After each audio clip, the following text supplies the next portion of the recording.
Seorang suami bisa bermaksiat gara-gara istrinya, sebagaimana seorang istri bisa bermaksiat gara-gara suaminya. Anak bisa bermaksiat karena orang tuanya, orang tua bisa bermaksiat karena anaknya. Manusia bisa bermaksiat karena hartanya. Semua potensi itu ada pada setiap muslim yang hidup di muka bumi ini.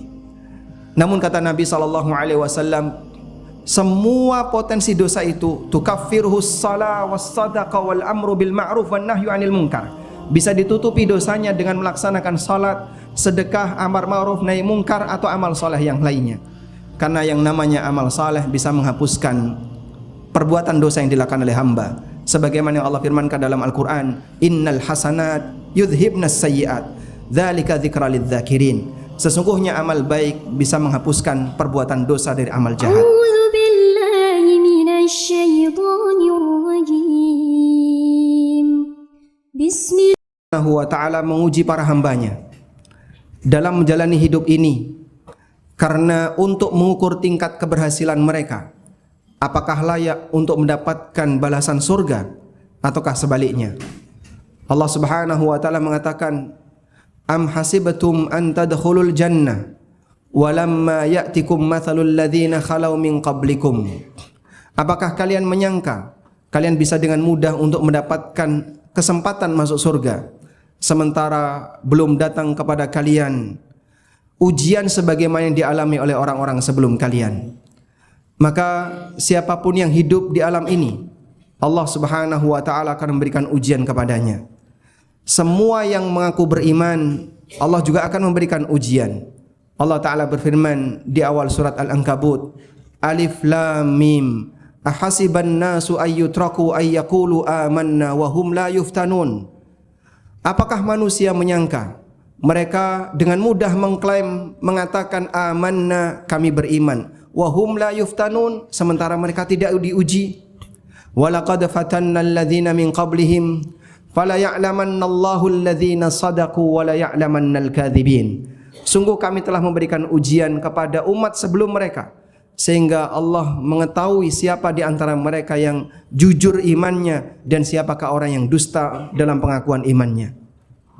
Dan semua yang ada di sekitar kita bisa menjadi potensi fitnah, bisa menjadi potensi ujian.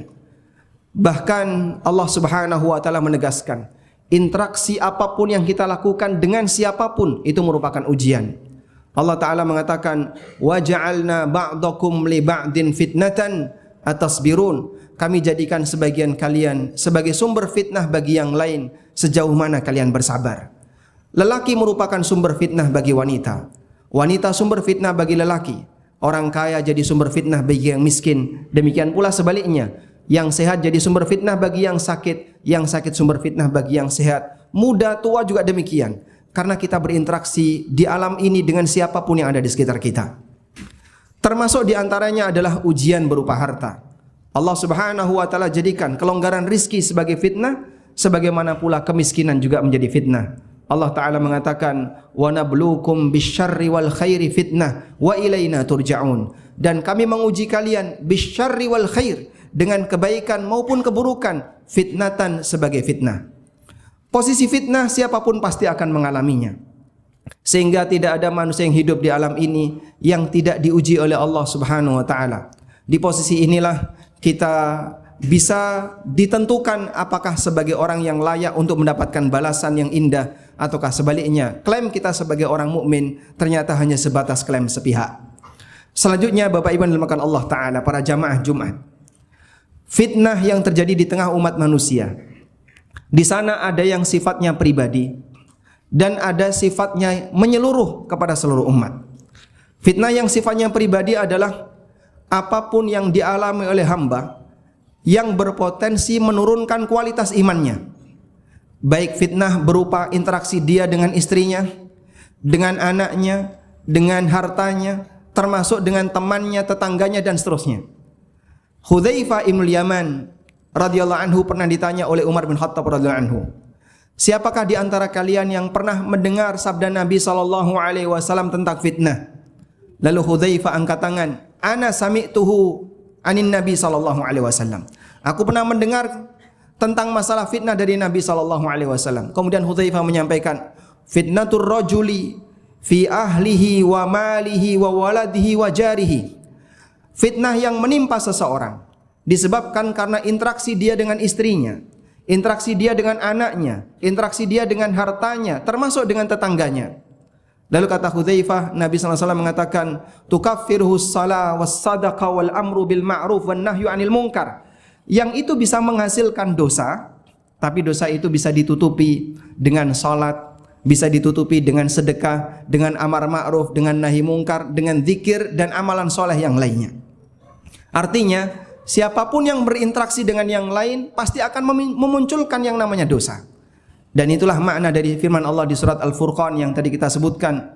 وَجَعَلْنَا بَعْضَكُمْ لِبَعْدٍ فِتْنَةً أَتَصْبِرُونَ. Kami jadikan sebagian kalian menjadi sumber fitnah bagi yang lain, sejauh mana kalian bersabar. Artinya sejauh mana kalian bertahan untuk tidak maksiat kepada Allah. Seorang suami bisa bermaksiat gara-gara istrinya, sebagaimana seorang istri bisa bermaksiat gara-gara suaminya. Anak bisa bermaksiat karena orang tuanya, orang tua bisa bermaksiat karena anaknya. Manusia bisa bermaksiat karena hartanya. Semua potensi itu ada pada setiap muslim yang hidup di muka bumi ini. Namun kata Nabi SAW, semua potensi dosa itu tukaffiruhu shalah was sadaqah wal amru bil ma'ruf wan nahyu 'anil munkar. Bisa ditutupi dosanya dengan melaksanakan salat, sedekah, amar ma'ruf, nahi mungkar atau amal soleh yang lainnya. Karena yang namanya amal saleh bisa menghapuskan perbuatan dosa yang dilakukan oleh hamba. Sebagaimana yang Allah firmankan dalam Al-Quran, innal hasanat yudhibnas sayyi'at, dzalika dzikra lidzakirin. Sesungguhnya amal baik bisa menghapuskan perbuatan dosa dari amal jahat. Selanjutnya, makna fitnah yang kedua adalah fitnah yang menimpa seluruh umat. Fitnah yang terjadi secara menyeluruh. Untuk jenis fitnah yang kedua ini, semakin jauh dari zaman kenabian, maka potensinya semakin besar. Karena perbuatan manusia semakin jauh dari zaman Nabi, tidak semakin dekat dengan syariat, tapi semakin jauh dari aturan Allah Subhanahu wa taala. Karena itu disebutkan dalam hadis riwayat Bukhari, Rasulullah sallallahu alaihi wasallam pernah bersabda dari sahabat Anas bin Malik, Nabi sallallahu alaihi wasallam bersabda, "Innahu la ya'ti zamanun illa wa kana ba'dahu syarrum min." Tidaklah datang satu zaman kecuali zaman setelahnya lebih buruk dibandingkan zaman sebelumnya. Dan ini bisa kita saksikan dalam realita di sekitar kita.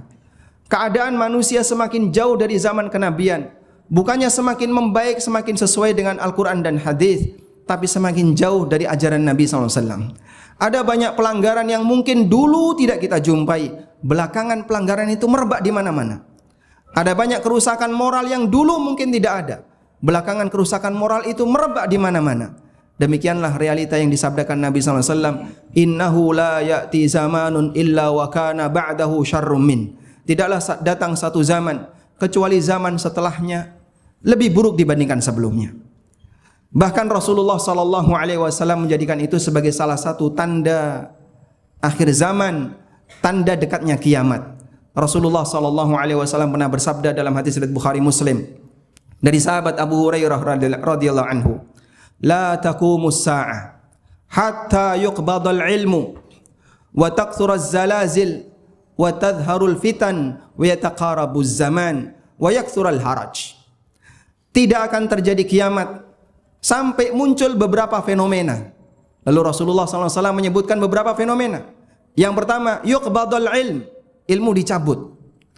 Banyak orang yang enggak ngerti agama. Jumlah manusia muslim banyak, tapi yang perhatian dengan ilmu agama sangat sedikit. Sehingga kita bisa saksikan ketika dalam momentum kegiatan belajar, yang hadir dibandingkan yang tidak hadir, tentu saja prosentasenya sangat jauh selisihnya. Ilmu dicabut dengan diwafatkannya para ulama, sehingga yang menyebarkan ilmu menjadi lebih sedikit, dan akibatnya penyebaran ilmu lebih terbatas. Dan itu bagian dari tanda akhir zaman. Yang kedua, wa taktsuruz zalazil, sering terjadi gempa bumi. Dan beberapa fenomena yang sering kita saksikan, baik melalui berita maupun realita yang kita alami sendiri, gempa bumi begitu sering. Di zaman Nabi SAW sangat jarang sekali. Bahkan gempa bumi yang tercatat dalam sejarah para sahabat terjadi pertama kali di zaman Umar bin Khattab radhiyallahu anhu. Sampai ketika terjadi gempa bumi di zaman Umar, beliau kemudian berkhutbah dan menyampaikan kepada seluruh penduduk Madinah mengajak mereka untuk bertaubat. Karena tidaklah terjadi gempa bumi kecuali disebabkan perbuatan dosa para hamba. Maka Umar memberikan ancaman, jika besok lagi terjadi gempa bumi, tak usir kalian dari Madinah. Sebagai ultimatum bagi seluruh penduduk Madinah. Berarti kalian taubatnya belum serius. Karena dulu gempa bumi ini indikator maksiat. Dan Nabi SAW menyebutkan, semakin jauh dari zaman kenabian, wa taqthuraz zalazil, muncul banyak sekali gempa bumi. Kemudian fenomena yang ketiga, Nabi SAW mengatakan, wa yataqarabuz zaman, zaman menjadi berdekatan. Dan makna zaman berdekatan diantaranya adalah komunikasi manusia demikian cepat. Dulu orang bisa menyampaikan satu informasi butuh waktu yang panjang, butuh waktu yang lama. Sekarang hanya dengan satu kali klik, informasi itu sudah sampai bahkan ke seluruh penjuru dunia. Betapa dekatnya zaman. Kemudian fenomena yang berikutnya adalah wa yakthural haraj, terjadi banyak al-haraj. Apa makna al-haraj? Wa huwal qatlu. Sering terjadi pembunuhan. Banyak terjadi pembunuhan. Bahkan kadang ada nyawa hilang tanpa alasan. Ini kenapa dibunuh? Enggak tahu. Ada banyak sekali peristiwa satu dengan yang lain tawuran tanpa alasan. Kenapa ini mati? Karena dia tidak satu klub bola dengan saya. Alasan apa ini? Manusia hilang nyawa hanya karena alasan dia tidak satu klub supporter bola. Dan Masya Allah, ini salah satu musibah yang menimpa generasi muda kita. Ta'asubnya orang untuk sesuatu yang gak ada unsur sama sekali dengan nilai agama. Kalau ta'asub dengan madzhab masih mending. Ada ta'asub nuansa agama. Ini ta'asub dengan bola. Sehingga taklidnya sampai menghilangkan nyawa. Anda bisa lihat sampai kapan permusuhan antara teman-teman Persebaya dengan orang Arema. Saya bicara di Surabaya dan saya dari Jogja. Tapi berita itu kemana-mana. Dan kita malu dengan nuansa seperti itu. Kenapa harus ada nyawa yang hilang gara-gara olahraga? Kalau nyawa hilang gara-gara mempertahankan agama, insya Allah semoga masuk surga. Nyawa hilang karena olahraga, apa yang bisa diharapkan? Sudah kehilangan nyawa, nggak dapat apa-apa. Betul apa kata Nabi SAW? Wa yakthural haraj, terjadi banyak pembunuhan. Kemudian Nabi SAW juga mengatakan, wa tadharal fitan, dan ketika di akhir zaman fitnah itu bermunculan. Dan peristiwa itu bisa kita saksikan dengan adanya medsos, di mana orang semakin leluasa untuk ngomong apapun dengan cara apapun tanpa malu, karena wajahnya tidak kelihatan. Dan kita bisa lihat orang kalau sudah komentar di medsos dia semakin berani, karena jati dirinya nggak kelihatan. Dia bisa menggunakan akun palsu, nggak nampak siapa dirinya, sehingga siapapun bisa ngomong apapun dengan cara apapun. Akhirnya satu sama lain saling menyakiti, satu sama lain saling menghantam, satu sama lain bukannya menasihati tapi saling menyudutkan. Demikianlah realita yang bisa kita lihat jamaah. Kemudian fenomena yang terakhir yang disebutkan Nabi SAW dalam hadis ini, wa yakthural mal hatta yafidha, harta itu banyak sampai melimpah. Sehingga di akhir zaman kesejahteraan ekonomi itu meningkat. Dan ini bisa kita saksikan, mereka yang hidup di tahun 40-an, 60-an dengan mereka yang hidup di tahun belakangan, tingkat kesejahteraannya jauh berbeda. Harta semakin melimpah. Demikianlah bagian dari tanda hari kiamat yang disabdakan Nabi SAW. Dan jamaah dimulakan Allah, ini semuanya menuntut kita untuk bersabar. Dan sabar itu diawali dengan apa? Dengan kita mengenal aturan Allah dan berusaha untuk komitmen dengan aturan Allah Subhanahu wa taala. Demikian sebagai khutbah yang pertama, semoga bermanfaat. Aqulu qauli hadza wa astaghfirullah. Alhamdulillahi wa kafa, wassalatu wassalamu ala rasulil mustafa wa ala alihi wa sahbihi wa mawalah. Wa ashhadu an la ilaha illallah wahdahu la syarikalah wa ashhadu anna Muhammadan abduhu wa rasuluh. Ya ayyuhalladzina amanu taqullaha haqqa tuqatih wa la tamutunna illa wa antum muslimun. Hadirin jamaah Jumat yang dimuliakan Allah Ta'ala, disebutkan dalam hadis riwayat Tirmidzi, Nabi SAW pernah mengingatkan salah satu di antara sumber terbesar fitnah yang terjadi di kalangan umatnya SAW. Beliau mengatakan, wa inna likulli ummatin fitnah wa fitnatu ummati hiyal mal.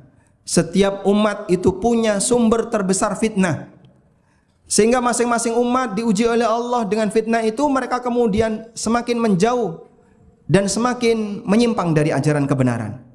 Lalu kata beliau, wa fitnatu ummati hiyal mal. Dan sebab terbesar fitnah umatku adalah harta. Maka setelah kita menyadari akan hal ini, seharusnya tugas kita untuk bersabar terhadap ujian harta lebih besar dibandingkan umat-umat sebelum kita. Dan kita bisa saksikan fenomena yang banyak terjadi di kalangan umat manusia disebabkan karena masalah harta. Banyak di antara mereka yang melanggar aturan Allah sehingga sampai sesuatu yang haram dibela dan dianggap enggak ada pilihan yang lain kecuali ini. Padahal masih banyak yang halal yang Allah sediakan untuknya. Sampai ada orang yang mengatakan, hari gini nyari yang halal ketinggalan zaman. Hari gini nyari yang halal susah, nyari yang haram aja susah. Seolah-olah mereka saling memotivasi agar bertahan pada sesuatu yang haram. Sampai Nabi SAW pernah menyebutkan, sayati 'alan nasi zamanun la yubalil mar'u ma akhadha min aminal halal aminal haram. Akan datang satu zaman di tengah umat manusia di mana mereka enggak peduli dari mana mereka mengambil harta. Enggak peduli dari mana mereka mengambil harta. Apakah dari yang halal ataukah dari yang haram. Dan realita itu bisa kita jumpai sekarang. Sehingga Nabi SAW mengatakan akan datang satu zaman di tengah umat manusia di mana mereka tidak peduli dari mana mereka mengambil harta. Bisa jadi zaman itu sedang kita alami. Ada dua makna dari hadis ini. Hadisnya sahih riwayat Bukhari. Mana yang pertama adalah orang enggak peduli dengan ilmu halal haram, enggak mau belajar. Sehingga ketika diberitahu ini halal, ini haram, enggak gubris. Dalam arti enggak mau belajar. Ada kajian seputar masalah muamalah, enggak mau dengar, enggak mau mendekat. Bahkan sebagian merasa kok repot banget harus belajar kayak gitu. Padahal yang namanya harta butuh untuk diperhatikan aturannya. Karena kita akan dihisap oleh Allah ketika uang itu masuk dan ketika keluar. Makna yang kedua adalah enggak gubris aturan. Sehingga bisa jadi orang itu tahu kalau itu haram, tapi sama-sama bertahan. Dan dia enggak gubris, enggak apa-apa haram. Toh nanti kalau harta haram ini kita kumpulkan, dipakai umroh, hilang semuanya dosanya. Seperti bayi yang baru keluar dari rahim ibunya. Mohon dicatat baik-baik bahwa harta haram ketika dipakai untuk ibadah enggak diterima. Nabi SAW pernah mengatakan, innallaha la yaqbalu salatan bighairi tuhur wala sadaqatan min ghulul. Innallaha la yaqbalu salatan bighairi tuhurin wala sadaqatan min ghulul. Allah tidak menerima salat tanpa bersuci dan Allah tidak menerima zakat dari hasil harta haram. Ketika orang itu berhaji dengan menggunakan harta haram, saat dia datang ke kota suci kemudian mengatakan labbaik Allahumma labbaik, dibalas oleh Allah la labbaika wala sa'daik, enggak ada labbaik untuk kamu. Tamu datang tidak diterima disebabkan modalnya, karena modalnya haram. Padahal jamaah yang dimulakan Allah, banyak orang yang punya pemahaman harta haram kalau dizakati jadi suci. Padahal tidak demikian. Benda najis dibersihkan tidak akan pernah jadi suci. Benda suci kena najis bisa disucikan, tapi kalau benda najis gak bakalan mungkin bisa disucikan. Kotoran manusia gak bisa disucikan, tapi kalau sarung kita kena kencing bisa disucikan. Sehingga harta haram itu seperti benda najis, bukan dikeluarkan sebagian dengan cara zakat, tapi dikeluarkan semuanya, dikembalikan kepada yang berhak. Yang kedua, harta haram dalam bayangan orang bisa tertutupi dosanya dengan ibadah seperti sholat, tahajud, puasa, bahkan dipakai haji. Padahal realitanya disebutkan dalam hadis yang tadi kita singgung, dia mengatakan labbaik labbaik tapi tidak diterima oleh Allah Ta'ala. Pilihan satu-satunya adalah kalau orang punya harta haram wajib dikeluarkan. Jika ini sudah jadi sistem di masing-masing instansi pemerintah, sampai kemudian satu sama lain gak bisa mengubah.